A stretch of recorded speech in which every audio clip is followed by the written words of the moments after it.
Assalamualaikum warahmatullahi wabarakatuh.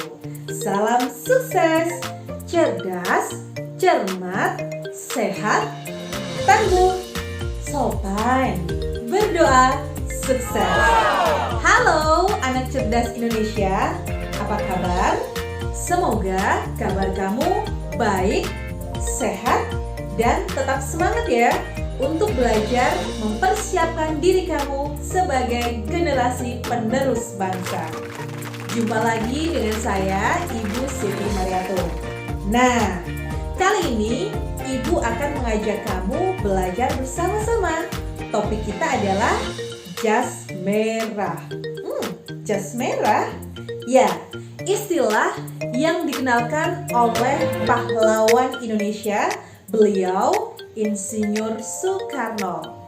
Jas merah, jangan melupakan sejarah. Karena bangsa yang besar adalah bangsa yang menghargai jasa para pahlawan.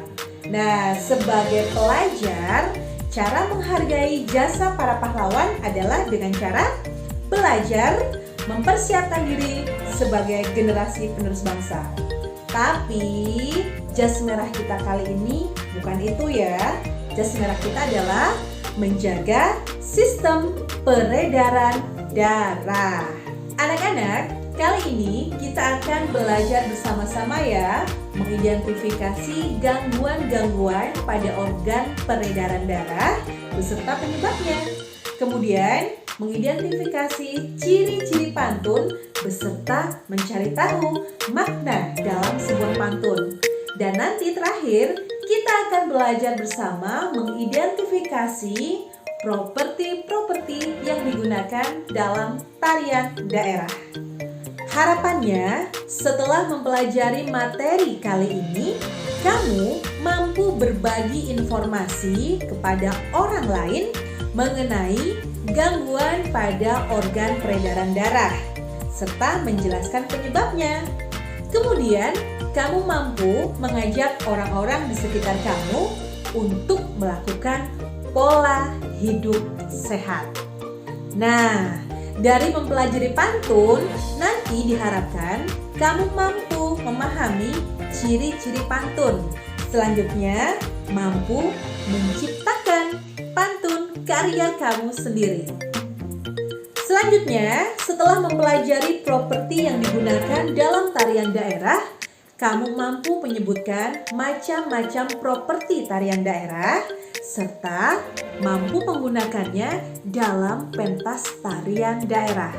Dan setelah itu, kamu ada rasa tulus untuk bersama-sama melestarikan budaya asli Indonesia.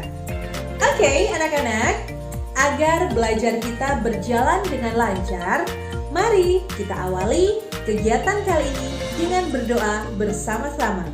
Berdoa mulai. Berdoa selesai. Nah, sekarang waktunya Bung Bata buka mata, buka telinga. Ayo simak tayangan berikut ini. Check this out.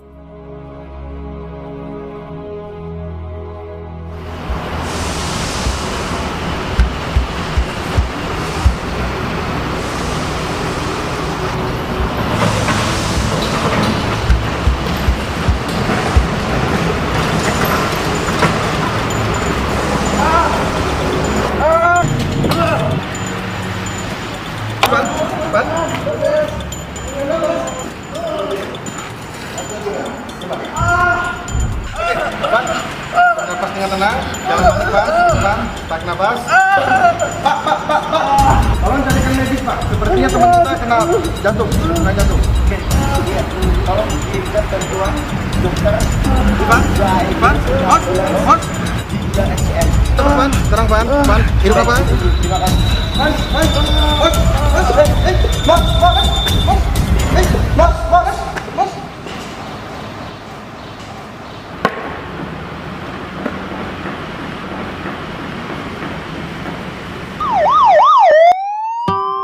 Anak-anak, apa pendapatmu tentang tayangan yang baru kamu simak?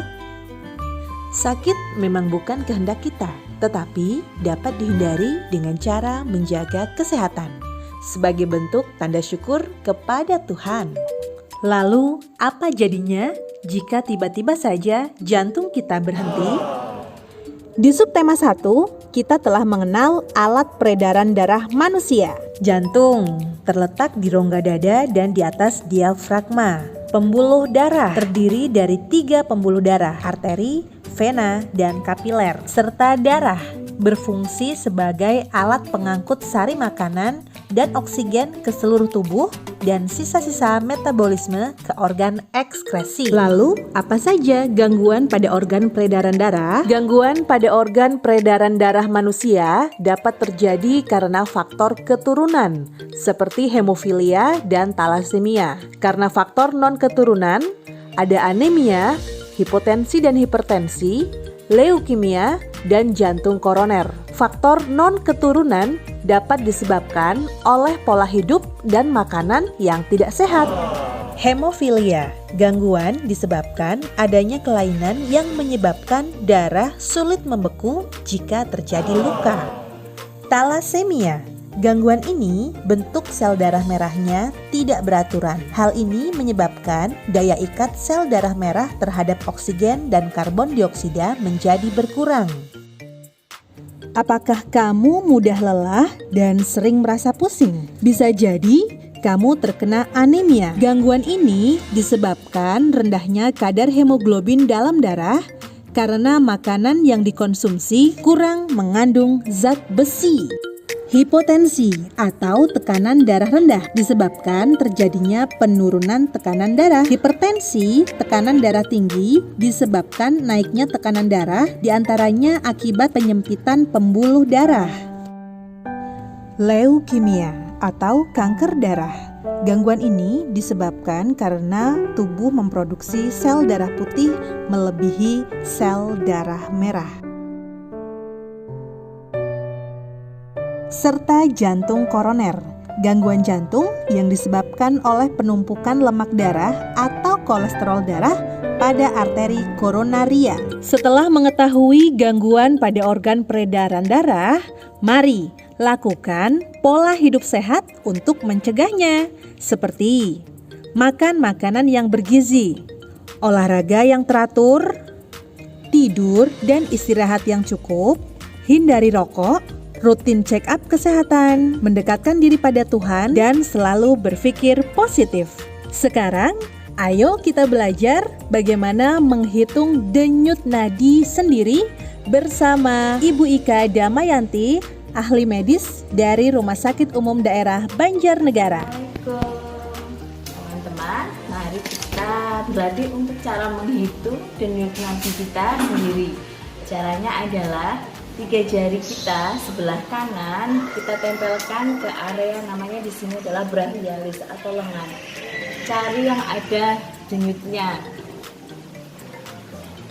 Kita hitung, di situ akan kerabat di antara 3 jari ini kita akan kerabat, akan kita rasakan denyutan paling kuat itu kita hitung selama 15 detik. Lalu kita kalikan 4 kali. Hasilnya berapa? Misalnya kita ukur dalam 15 detik ada sekitar 20, berarti kalikan 4 itu sekitar 80. Untuk anak-anak seperti kalian itu untuk nadi normal adalah sekitar 70 sampai 120 kali per menit. Ya, demikian untuk cara menghitung denyut nadi pada anak-anak. Bagaimana anak-anak? Sudah paham ya cara menjaga kesehatan sistem peredaran darah kita?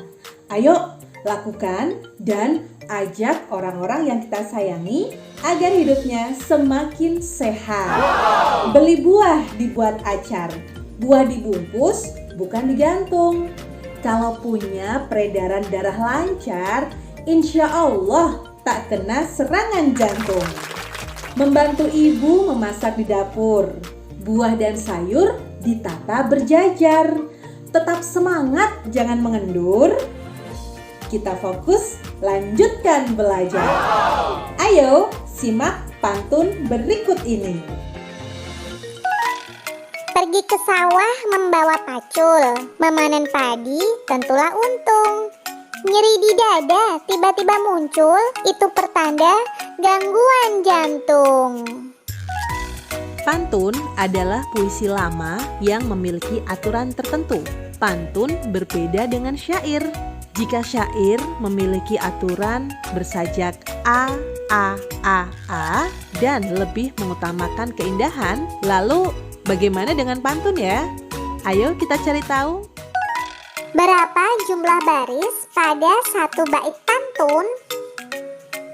1, 2, 3, 4. Ada 4 baris dalam satu bait pantun. Berapakah jumlah suku kata pada tiap baris pantun? Mari hitung baris pertama. 1, 2, 3, 4, 5, 6, 7, 8, 9, 10. Ada 10 suku kata dalam baris pertama pantun. Lakukan hal yang sama ya pada baris kedua, 3, dan 4. Kamu akan menemukan bahwa jumlah suku kata pantun tiap barisnya tidak kurang dari 8 dan tidak lebih dari 12. Selamat mencoba!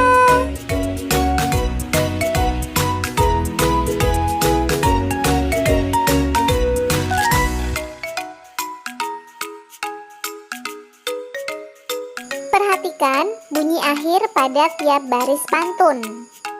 Baris pertama sama dengan baris ketiga. Baris kedua sama dengan baris keempat. Bunyi akhir tiap baris disebut rima, sehingga baris 1 dan 3 berrima A, baris 2 dan 4 berrima B. Maka pantun memiliki rima AB, AB. Baris 1 dan 2 disebut sampiran. Baris 3 dan 4 adalah isi pantun. Makna pantun dapat ditemukan di dalam isi pantun.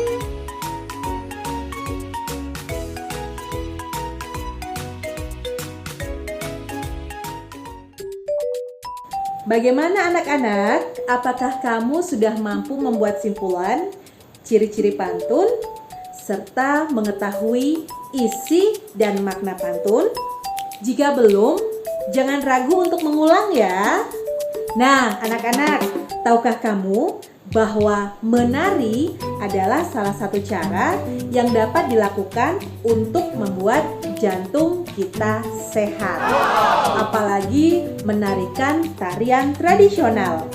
Selain membuat sehat, juga kita melestarikan budaya tradisional kita. Nah, bagian terpenting dalam tarian adalah properti. Ayo kita cari tahu apa saja properti dalam tarian tradisional Indonesia. Ayo kita amati gambar tari-tari daerah berikut ini.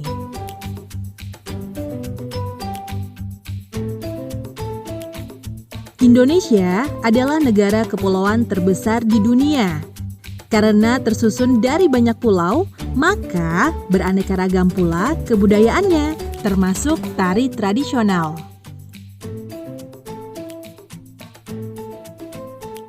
Properti yang digunakan dalam tarian tersebut adalah kipas, busur dan panah, pedang, payung, kuda kepang, dan piring.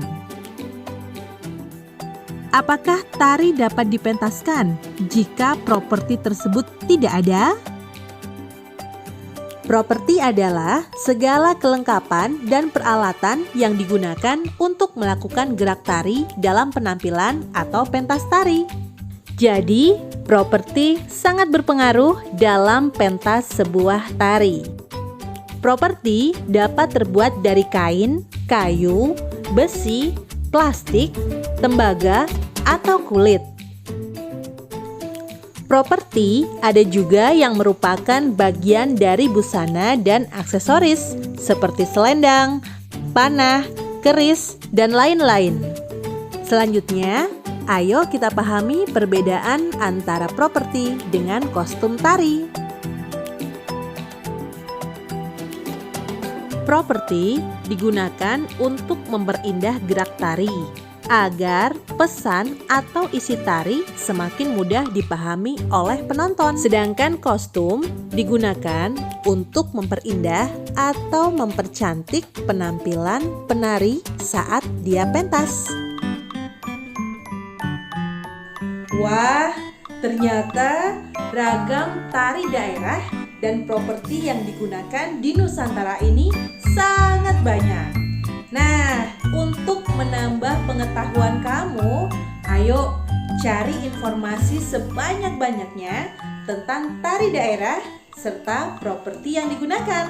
Oke? Nah, anak-anak, hari ini tidak terasa ya, kita sudah belajar banyak, mulai dari mengenal gangguan serta cara menjaga kesehatan sistem peredaran darah kita, kemudian mengidentifikasi ciri-ciri pantun beserta isi dan maknanya, dan mengidentifikasi properti yang digunakan dalam tarian daerah. Semoga apa yang kita pelajari hari ini bermanfaat bagi kita semuanya. Selanjutnya, silahkan kerjakan tugas yang akan Bu Guru berikan. Oke, tetap semangat ya. Terima kasih. Mohon maaf. Salam sukses. Cerdas, cermat, sehat, tangguh, sopan, berdoa, sukses. Wassalamualaikum warahmatullahi wabarakatuh.